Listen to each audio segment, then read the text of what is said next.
Fala galera, saudações rubro-negras, muito boa tarde, Deco na área, aqui no nosso canal alternativo, canal do Deco, tá? Galera que ainda não está inscrita aqui, se inscreva, deixa o like, que é importante, compartilha com os amigos, aciona o sino de notificação. Lembrar que mais tarde, às 10h55 da noite, estaremos ao vivo no nosso pós-jogo Deco SRN, jogão Atlético Mineiro e Flamengo, jogo difícil, e acredito, segundo informações, que o Flamengo deverá ir com o que tem de melhor, tá? O São Paulo ele deverá ter a volta do Gerson. Com isso, acredito eu que o Vitor Hugo perderá a posição, tá? Ele manterá o Thiago Maia, o Everton Ribeiro, pode ser que ele acabe poupando o Everton Ribeiro, enfim, vamos aguardar, né? O Atlético Mineiro, que vem aí numa fase bem ruim. Nos últimos 8 jogos, com o Filipão, nenhuma vitória, 2 derrotas e 6 empates, tá? Então, já fizemos o nosso pré-jogo lá no canal Deco SRN. Para quem ainda não assistiu, assista o nosso pré-jogo comigo e com o Marquinhos, está ótimo, tá, gente? Então, um debate de altíssima qualidade. Você que ainda não assistiu, enfim, vá lá e assista. A gente vai falar aí sobre a questão do Wendel, né? Mais uma negociação difícil, mais uma negociação emperrada. Pessoal preocupado se virão reforços ou não, tá? A gente vai debater agora aqui, né, essa questão. Primeiro eu vou trazer informação, né? O staff do Wendel, assim como os dirigentes do Flamengo, estão aí, né, correndo atrás, né, de chegar a números que sejam interessantes para o Zenit, né? Até o momento, não. Tá? O Flamengo ofereceu 13 milhões de euros por 100% do passe, o Zenit pediu 20 milhões, o Flamengo pensa em deixar um percentual com o Zenit, aumentar um pouco a proposta, mas o negócio está emperrado aí. Tá? O Zenit sabe do desespero do Flamengo, não tem o porquê de facilitar nada para o clube rubro-negro, e aí que está o problema, né? Hoje mesmo eu estava lá no Twitter e comentei sobre a questão do modus operandi da diretoria do Flamengo, do departamento de futebol do clube. Eu sou extremamente contrário. Aí vem algumas pessoas lá e te questionam. Ah, mas não é questão do Arrascaeta, do Bruno Henrique, do Gabriel. Pessoal, cada situação foi uma situação diferente. Tá? E todas essas contratações que o Flamengo teve com êxito, né, que Deus foi tão bom para a gente, foi mediante ao desespero dos clubes, os quais o Flamengo tirou esses atletas, né? Principalmente o Arrascaeta e o Bruno Henrique. Eu já expliquei isso, correto? É diferente da questão do Zenit, você negociar com o Zenit e negociar com o River Plate, por exemplo. O Zenit não tem problema financeiro nenhum. Eles não têm um porquê de vender o Claudinho para o Flamengo, de vender o Wendel para o Flamengo. Não tem. Diferentemente do Arrascaeta e do Bruno Henrique, né, que os dois clubes brasileiros, né, o Cruzeiro e também o Santos, estavam, e até hoje ainda estão um pouco, né, o Cruzeiro agora com o Ronaldo à frente, né, mas você vê que ainda estão melhorando os seus investimentos, ainda demorarão para chegar no patamar que está o Flamengo hoje. A gente tem que ser realista aqui, né? Precisavam vender jogadores, e o que ajudou muito, principalmente na negociação do Arrascaeta, é que o Cruzeiro devia, né, valores não só ao Arrascaeta, como ao seu empresário, né? Situação parecida com a do Alan, junto ao Atlético Mineiro, né? O Atlético Mineiro precisando de dinheiro, enfim, e o empresário, né, e também o jogador tendo valores a receber do Atlético Mineiro. Negociações muito similares, né? E aí o que o Flamengo faz? O Flamengo apresenta um valor que é mais baixo do que poderia pagar, e pede, né, para que o representante, junto ao jogador, vá lá negociar com esses clubes. Só que aí é a situação totalmente diferente, né? Até o rapaz que veio argumentar comigo, né, ainda falou num tom um pouco irônico, rindo, disse que a questão do que eu achava legal antes, quando era com a Arrascaeta, com o Bruno Henrique também, o Santos precisava do dinheiro, ainda estava com problema no olho né, numa lesão que ele teve, ficou um tempo parado, muita gente duvidava se o Bruno Henrique poderia ter ainda a visão, né, boa para jogar futebol. Então essas coisas assim meio que facilitaram um pouco a questão do Alan, mas totalmente diferente do tipo de negociação que o Flamengo está fazendo agora, né, com times que estão bem financeiramente, ou então que tem uma multa rescisória ali e não são obrigados a fazer esse tipo de negociação, o negócio fica muito mais difícil.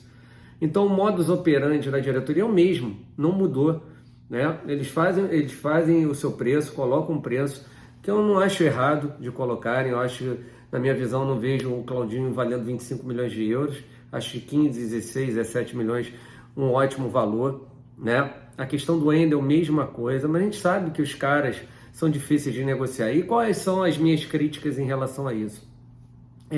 Que o Flamengo deveria pegar esses valores que ele ofereceu, que são ótimos, e olhar melhor para o mercado, né? De jogadores que possam ter qualidades parecidas e que possam ajudar o Clube de Regatas do Flamengo de uma mesma maneira, né? O problema é que eles não veem isso.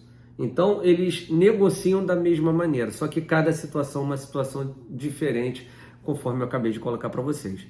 Arrascaeta, Bruno Henrique eram jogadores que estavam em clubes que viviam situações caóticas financeiras, né? Além de dever a esses jogadores aos seus empresários. Diferentemente do que acontece no Zenit com o Claudinho, com o Wendel, lá no River Plate com o De La Cruz, por mais que muitas pessoas falem, o futebol argentino está em dificuldade financeira, mas pelo que eu sei, o River Plate não deve nada ao empresário e ao jogador.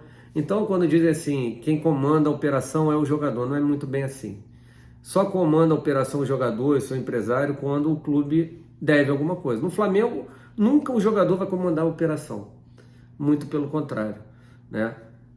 Se o Flamengo tiver, né, a multa alta e pagando esses jogadores de maneira correta, como vem pagando já há mais de 10 anos, esses jogadores vão ter extrema dificuldade de sair do clube.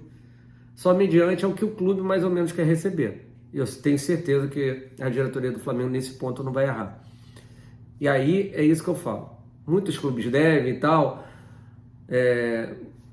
Vá lá em outros clubes que tenham jogadores que possam nos ajudar. É só pesquisar, é só procurar como acharam o Arrascaeta, como acharam o Bruno Henrique.